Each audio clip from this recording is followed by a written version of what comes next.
Center. Okay.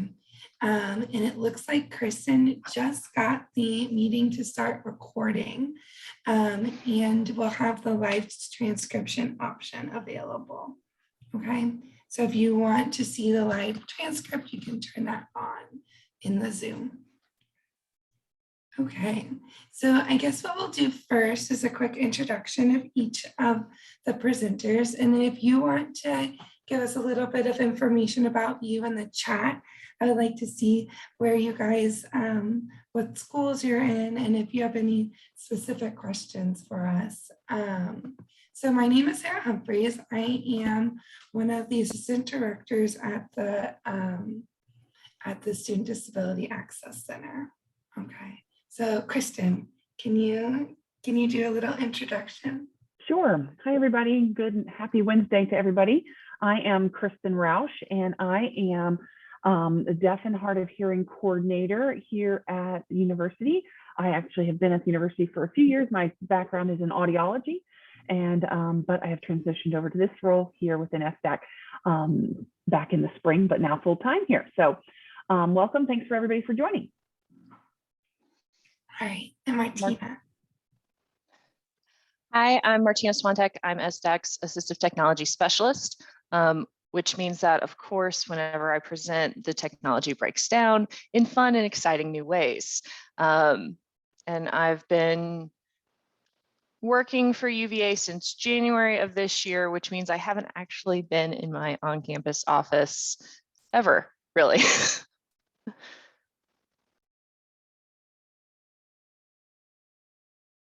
Thank you, everyone who's put your information in the chat. Thanks. It's good to meet you. And this will be a pretty informal presentation. So if you have any questions, just either put it in the chat or unmute and ask us whatever you're comfortable with. Okay.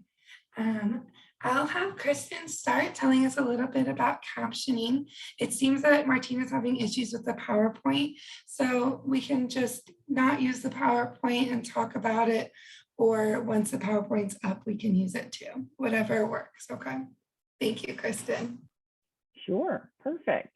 So my one of my roles is really to try to help promote and encourage people to use captioning throughout the university. And so before I get started with that, I was just, does anybody have any specific questions about captioning that I want to make sure that I can address? Or maybe you joined on for another reason, so I won't bore you too much.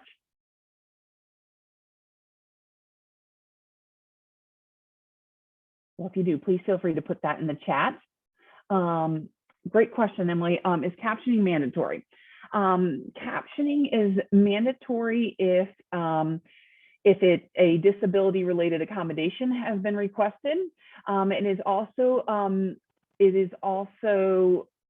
I guess, mandatory when the event or the course or anything is made available to the public and there's no registration process in place. So if you're having like a event and you're going to post it on you know, some UVA website and people are allowed to come in and watch that, that is a time when something needs to be captioned.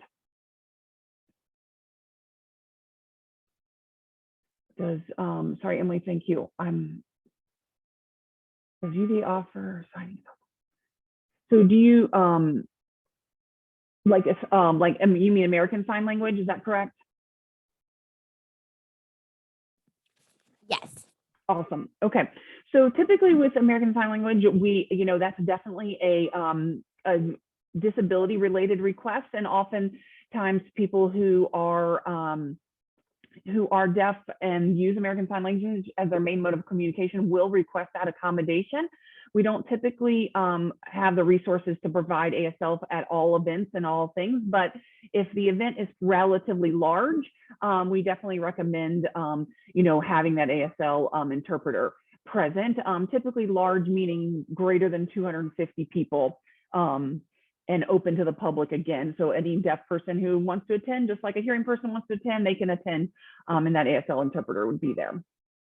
And there's ways to advertise that on your event, and we can, I'll have some links that you guys can access that kind of gives you the verbiage for how to kind of do that to let people know. UVA does not offer ASL classes for staff. They do have, the ASL department does have a kind of a informal kind of lunch on Fridays at 1 o'clock over in Newcomb, and it's really open to anybody to come join, and it's a great way to learn ASL. People come in with no experience, and people come in who are, you know, fluent in ASL, and there's lots of varieties of people that come in and out, and you don't have to come every Friday. It's just kind of a come in and out type of thing. So it's definitely something I recommend checking out if you have the time and availability to do so. Great question. Thank you. All right. This is a good question for you guys. I want to see if you guys know this. What percentage of people that are not deaf and hard of hearing use captions? All right. So like, you know, deaf and hard of hearing people, they use captions, right? And so you have access. But what percentage of, you know, people that are, we call hearing people are use captions? Is it like 35, 50, 65, 80%, 90%? We got 50, 60. Actually, the study shows 80% of the people. I was shocked by that with that study. I thought it was a little higher than I would have anticipated, but we actually did a study here within UVA students this past spring, and really the UVA students that they indicated that they would use captioning, you know, when made available to them 77% of the time. So at least sometimes, they might not use it all the time, but at least some of the time. So, you know, basically more than half, they were using captioning, which I thought was pretty interesting. And, you know, about 90% of those students that did have captioning available to them during their classes what really found it helpful in a variety of ways. So I thought that was quite an interesting finding there. Another question for you. What percentage of UVA faculty and staff actually use captioning options? 25, 45? What do you guys think? My chat box just went away.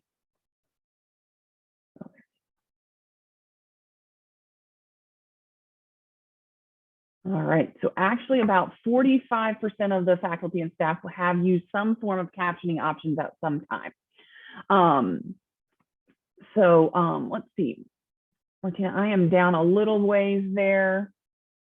Keep going on that, so we'll kind of sync up here. I have control of the PowerPoint. You have control. It's working on my computer, so. Awesome. Awesome. So if you can go to the next slide, I think.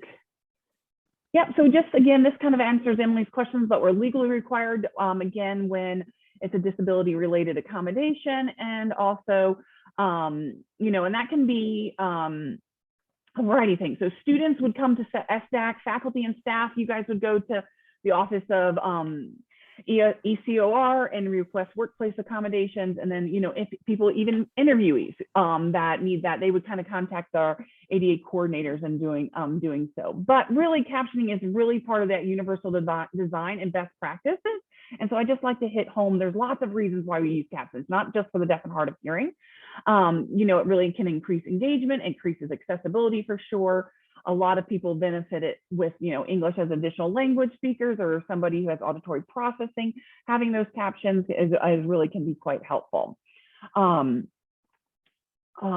slide, please, Sarah. Thank you. You know, there was within that study, the main reasons our students used the captionings is really they felt like they could comprehend the material better when they had something that they were reading alongside of the professor's lecturing. They also felt like it was really helpful for them to, like, when they were reviewing and studying for tests and quizzes and exams. And surely with this last, you know, year, during there being poor audio, you know, with Zoom and lots of different things with that made things a little bit more difficult. So poor audio was definitely another reason why students use that. Next slide, please, Sarah.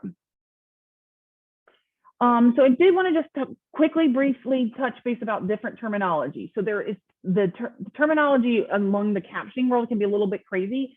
So you want to make sure you kind of differentiate between live captioning. That means like right now we are using an automated live transcription feature within Zoom for our live meeting that was happening currently. Okay. Versus after the meeting, if we were to post this online and made available, we would need to have some post-production captioning to this presentation. Okay, so it's after it's made, we would then have to caption it then. And again, there's differences between live captioning and post-production captioning just by the pure nature of what you're doing, but automated versus professional. Automated is just what this is using right now. It's this machine that is giving us our captions at the moment. The nice thing about it is it's pretty quick and on time. Latency wise is really good. But as you can well see, the accuracy is not always so good. So for people who need accommodations, we actually use the professional human interaction. So there would be an actual captionist that is going to, a human person that would be captioning. Think of like a court reporter would be who would be involved with that. Okay, next slide. I'm going too long, so I'm wrapping it up. This is a captioning request for assistance form that I've just created, and that if you have any questions about that, or if you have some specific things to you, definitely feel free to use this this form, and it just kind of helps me more efficiently and effectively help you. But you're always welcome to email me as well. There are so many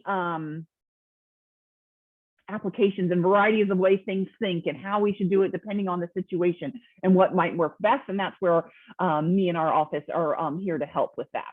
All right, so that's one quick resources for you. The next slide, please, Sarah. And then we have a new captioning transcription website that's housed in the library that was just been updated. It has a lot of resources within that website, and it has like step-by-step guides, some FAQ sections, can walk you through some of the questions that you had posed, Emily, as well. So we hope to add some video tutorials as time allows. And so hopefully we'll be able to do that. We also have a captioning project website, and this captioning project is really a centrally funded project that is gives us money to get captions done for anything that's is related to academic course content. So if you have things in your courses that you need captioned, we can definitely we have resources and funding to help with that. And so definitely feel free to reach out to us, and we can get you set up and started with some of that. Collab has a lot of tutorials on that. I kind of linked to one there that you can access as well. All right, so I sped up my talking rate clearly, and as well went through that quickly, but let me know if there's any questions. Feel free to put them in the chat. I'll put my email address in the chat so you have it if you want to reach out to me directly.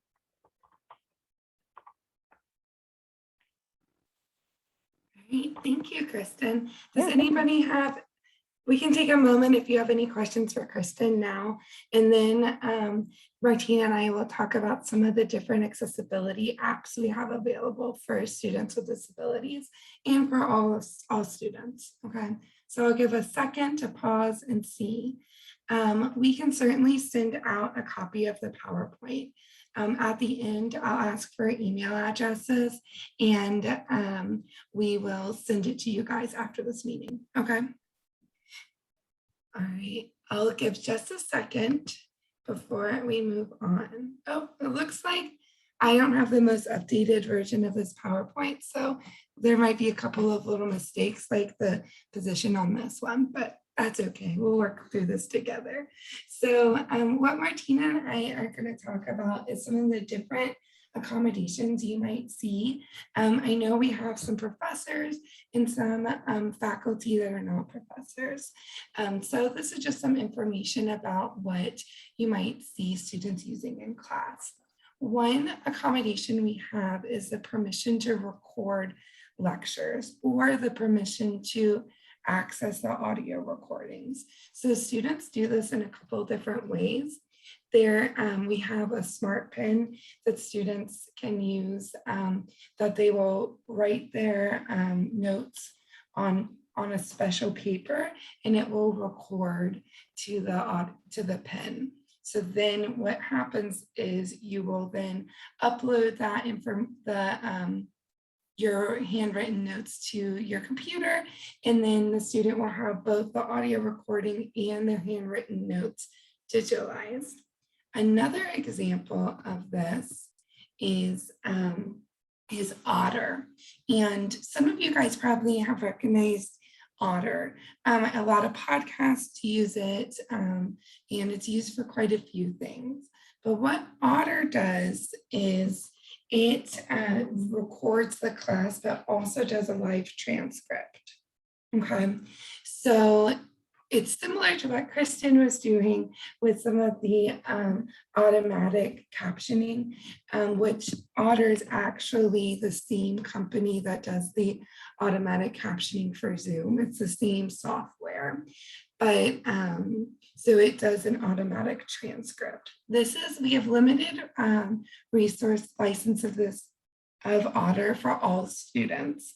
So we can send this to any student. They don't only have to have the accommodation, with the caveat that it is up to the professor if they're okay with students recording their class if they don't have an accommodation.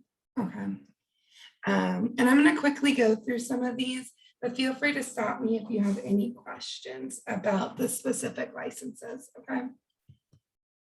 And then we have some other accessibility tools, and I will have Martina talk about read and write and census access. Okay. Sure. So one thing I'd like to point out while we're still on this slide is that some of the tools that we're going to talk about right now are, again, openly available to the UVA community the way that the Otter license is. So read and write and census access are both things that anyone at UVA, students, faculty, and staff have available to them right now today to use. Accommodations approval are required to get to the access to Glean, which is a note-taking tool. And we're also going to be talking about a tool that we have forthcoming from our office called Equatio. And Sarah will get back to that at the end. If you go to the next slide, please, about read and write. So read and write is a customizable toolbar that, as it says, reads and writes. This is a really great tool for students to actually have web pages, journal articles, things for class read aloud to them. It also does things like overlay so they can focus on a specific line of text. And a thing that I personally like, we talked about the fact that we're running live transcript using just automated software, and that does really good for a lot of things, but for things like my last name, for example, Syvantek, that's not going to pop up correctly with the speech to text, which is me talking and the computer writing it down. It also does very poorly on the text to speech, which is the computer reading out loud to you. So one of the nice things about read and write is that for students who are in a field with a lot of important pronunciation, you can reset the pronunciation of specific words so you hear it correctly read to you out loud. There are additional tools within the read and write framework that support students. And again, it's available to everyone with a UVA login through the ITS software gateway.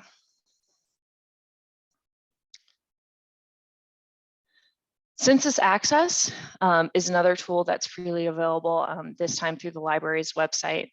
And this converts text and it can create different file formats.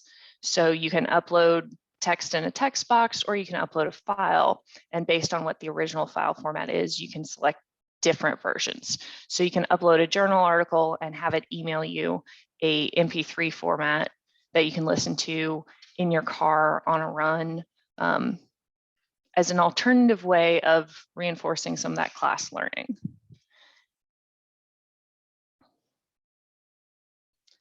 And then Glean is a cloud-based note-taking technology. Unlike Otter that records and tries to write down word for word what's going on in a class. This is a tool that allows students to take their own notes and type up their in-class notes while also marking specific points in the audio that's being recorded for class, so that they can go back and review very specific sections where they might have lost their train of thought. Or the instructor might have said very specifically, this is something you need to do for your next assignment, your next exam.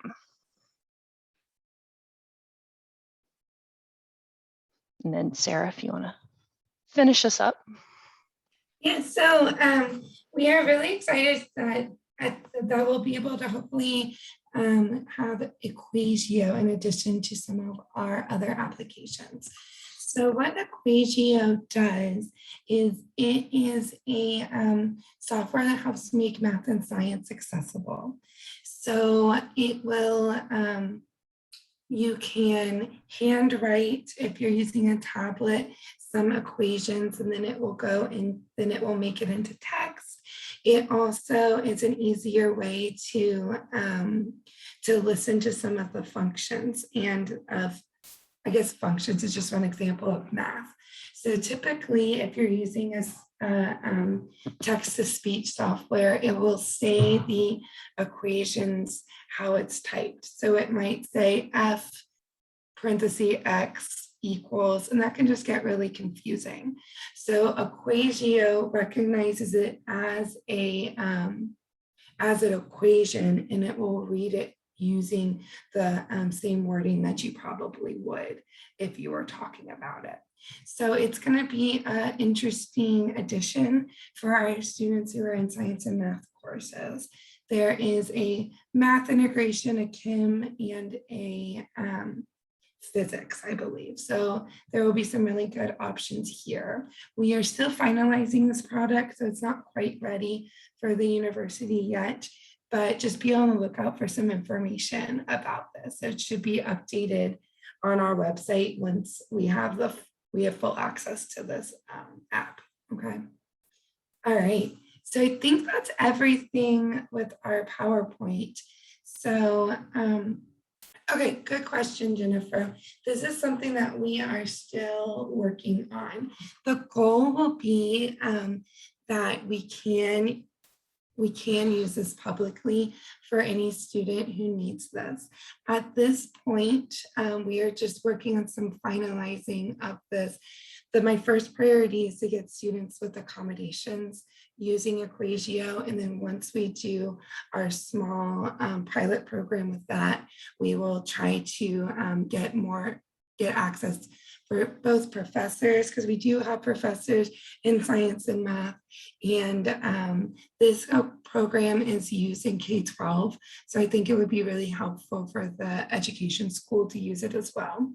But I think this semester we'll still do our pilot program with just students with disabilities and then expand it as we move forward. Okay. I'm going to stop my share so I can see everyone. I saw another question come in.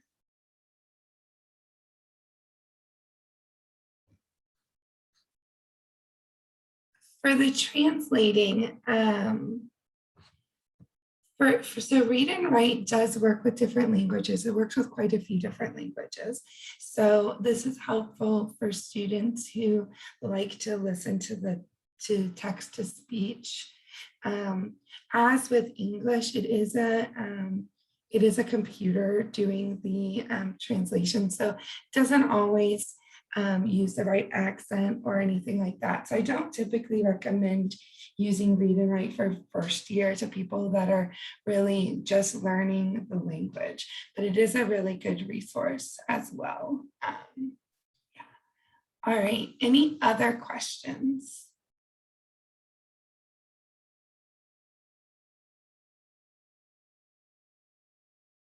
All right, well, I'll let people think about it for a second, but could you, if you want a copy of this PowerPoint, and I also want to say thank you for being flexible with us that the only PowerPoint that we could get going was not the finalized one.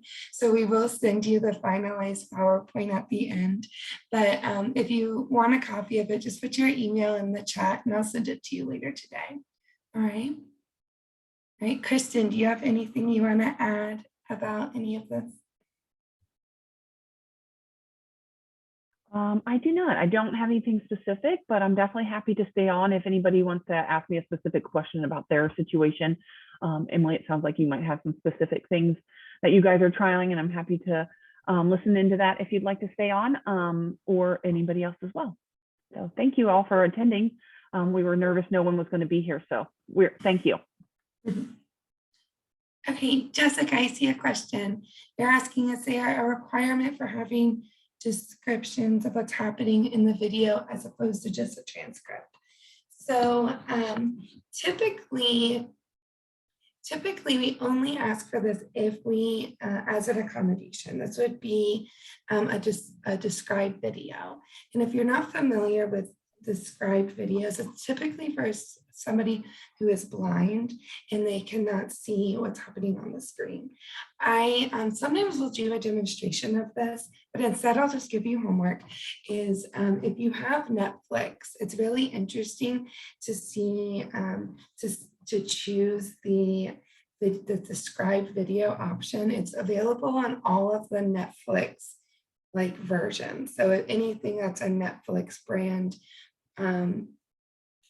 video or movie, they have a described video. So it's just interesting to see how some people do watch videos and what a described video is.